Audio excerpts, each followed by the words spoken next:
Welcome to Fun and Games Side Quests. Every episode is a different host sharing a video game they love and why they love it. Hi everyone, welcome to another episode of Side Quests. I am the series producer and your host for today, Matt aka Stormageddon. I also am one of the hosts and producers for Fun and Games, as well as a host and producer for two other podcasts, Screen Snark and Reignite, all found on the Certain Point of View podcast network. I am also the editor for the audio version of the Game Informer show.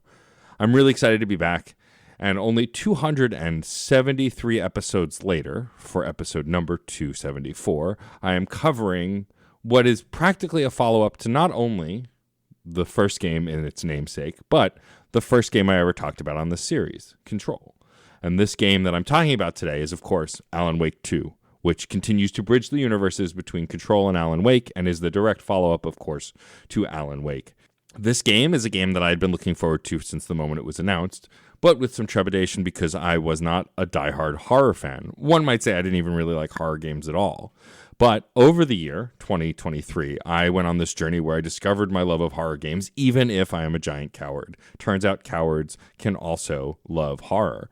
And with that, in my back pocket, I did eventually play Alan Wake 2 very shortly after it came out and fell in love with it.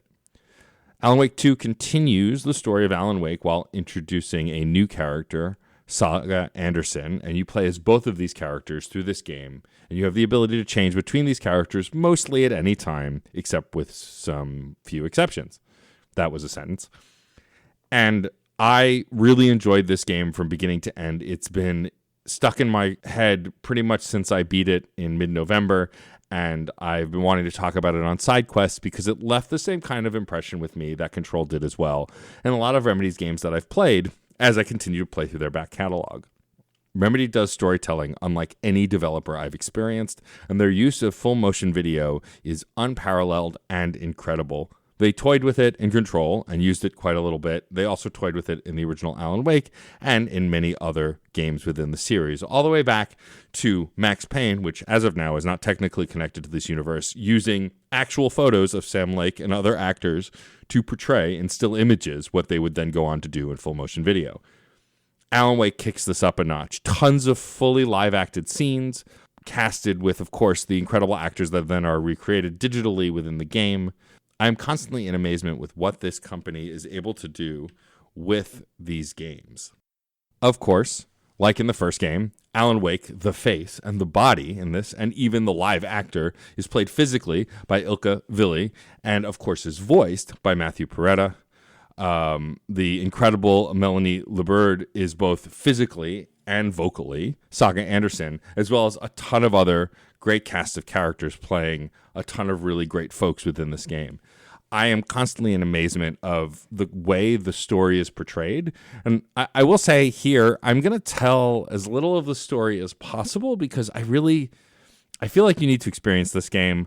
There are folks who think you can just jump right into this game, which I'm inclined to agree, but I think it pays off if you've played Alan Wake or Alan Wake Remastered and Control before playing this game. That said, narratively, it is one of the most impressive games. And as of when I'm recording this in 2023, it is my game of the year. It's going to be across my game of the year lists. I've written a few, some of which have published by the time you've heard this and some that have not. But I think narratively, what you need to know is that this game canonically takes place 13 years after the original, just like the actual space between the two games. And Saga Anderson was called to Bright Falls along with her partner, Alex Casey, who is physically played by Sam Lake and vocally played by James McCaffrey.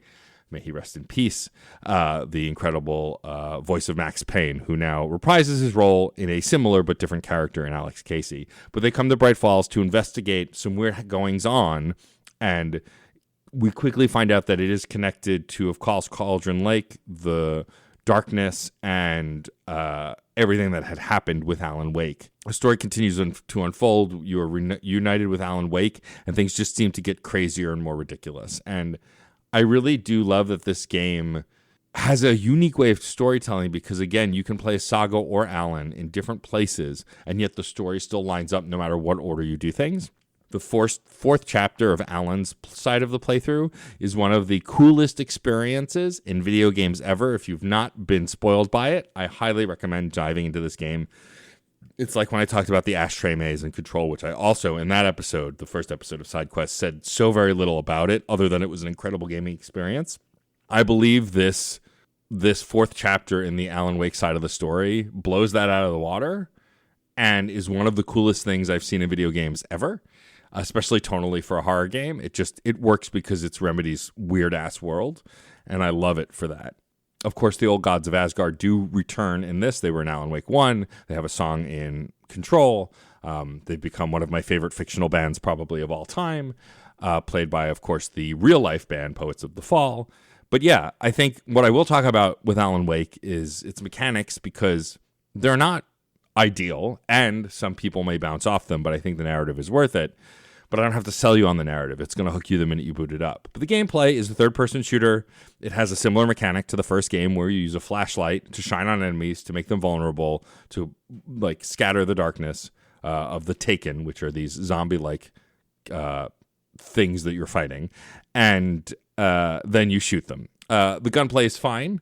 I don't think it's the best third-person shooter I've ever played. It's by far not the worst either. And I think the combat's fine. I personally put the game on easy, which allowed me to breeze through a lot of the difficult combat and just enjoy the narrative, which is what I'd recommend if you're bouncing off the combat pretty early. Some of the early boss fights feel almost impossible. And so putting it on easy was an easy choice for me, because I don't care about difficulty if I'm really investing in something for the narrative. But I will say that the mechanics have some cool stuff. You get flashbangs and, all sorts of other things to also scatter light and fight these enemies. I think that if you can tolerate mediocre to good gunplay for the sake of incredible storytelling and awesome, character moments, I think the game is really worth your time. Going to the design and look of the game, the sound design, it's one of the best looking and sounding games ever, I think. I talked about the full motion video cutscenes earlier, which are incredible to see these live actors playing these characters and then it seamlessly go to the digital versions. But what I really want to shout out is the digital versions of the actors look so real, and the sets and the designs and the environments. Like Alan is trapped in the dark place after the events of the first Alan Wake, and the dark place is like this gritty kind of truncated version of New York.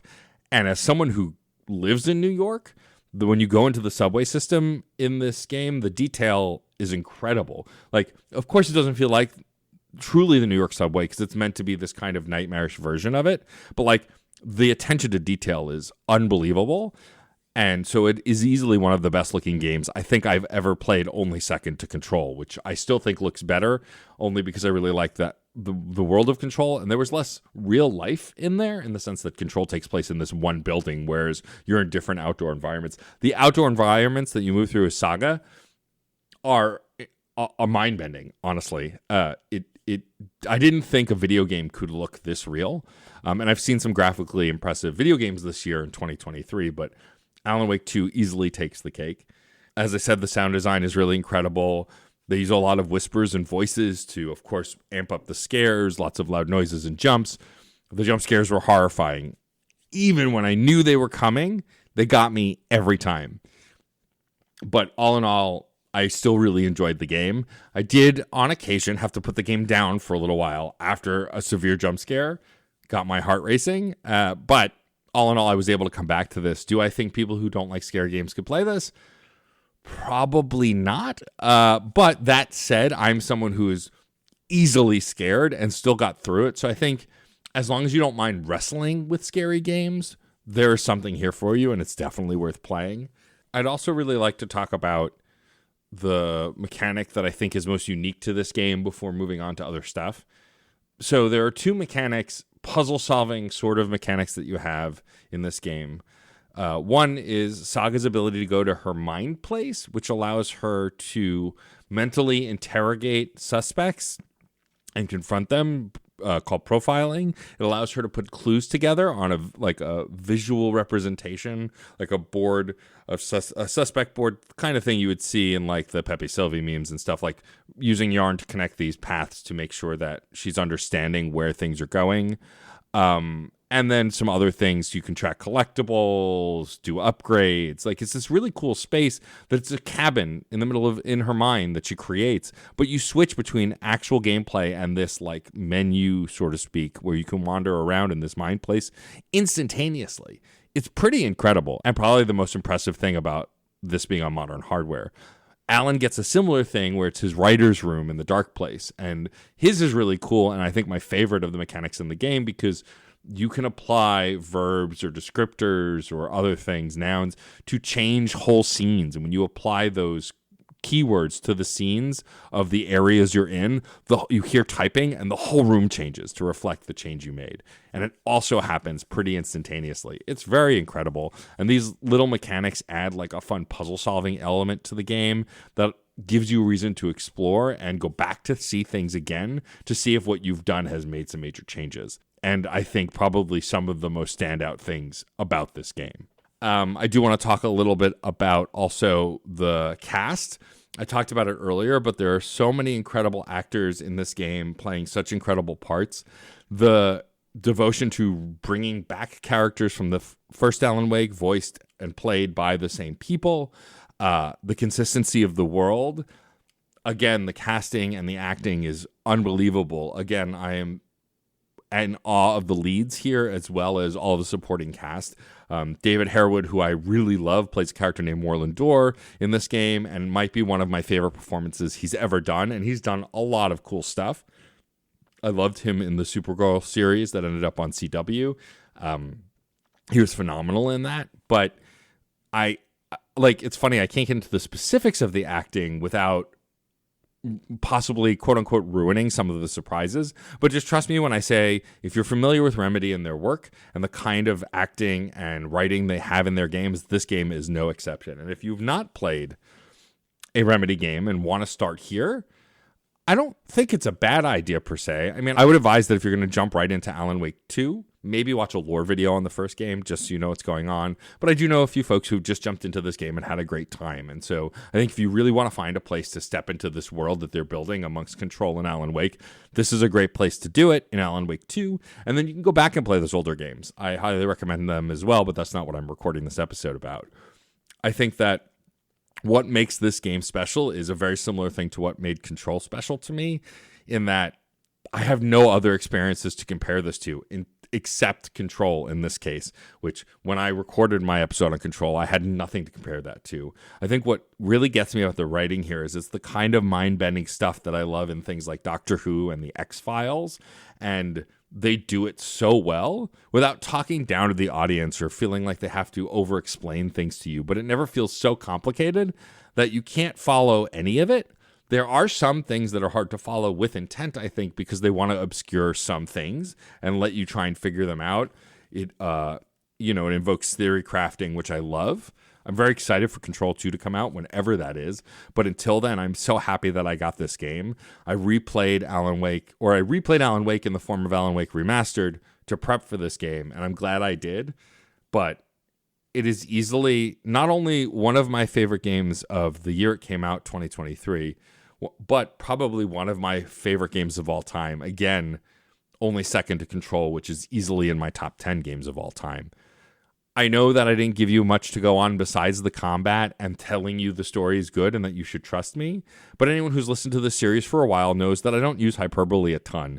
I try to love everything or find something to love in everything and try to make a positive spin on a lot of things. I will not say something's the greatest thing I've ever seen, watched, written, or played unless I really mean it. And while I will again admit that the control in this game is not perfect and that the gameplay sometimes is a little lacking, the story, the environments, the design, all of that stuff, the music, all makes up for it. It is one of the most immersive and atmospheric games I've ever played.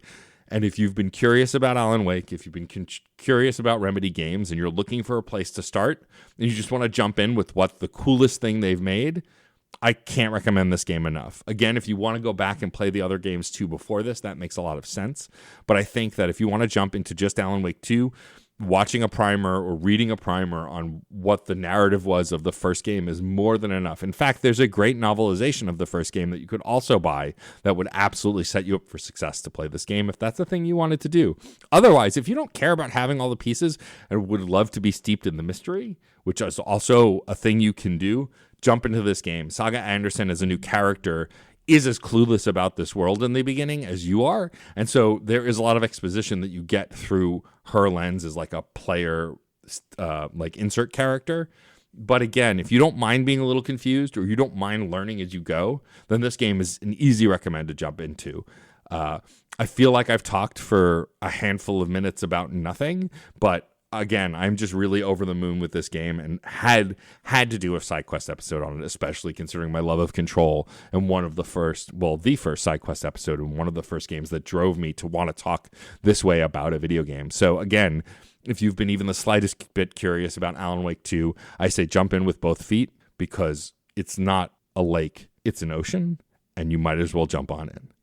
Anyway, that's enough for me. I am again Matt, aka Stormageddon. I am the producer of this series. I am one of the hosts of Fun and Games, Screen Snark, and Reignite, 3 different podcasts with 3 different incredible co-hosts. And of course, I am, again, the editor of the audio version of the Game Informer show. I do many other things. If you want to keep up with me, I am on Twitter as long as it lasts at DJ_Stormageddon. I'm on Instagram at the same handle, and I'm on Blue Sky at DJ Stormageddon because they don't like underscores there. You can find all of my work at djstormageddon.com. If you want to do anything that helps me, rate and review this very podcast that you are listening to, the Fun and Games feed, because that helps us more than anything else. It gets more folks checking out the show. But until next time, thanks for hanging out, and as always, happy gaming.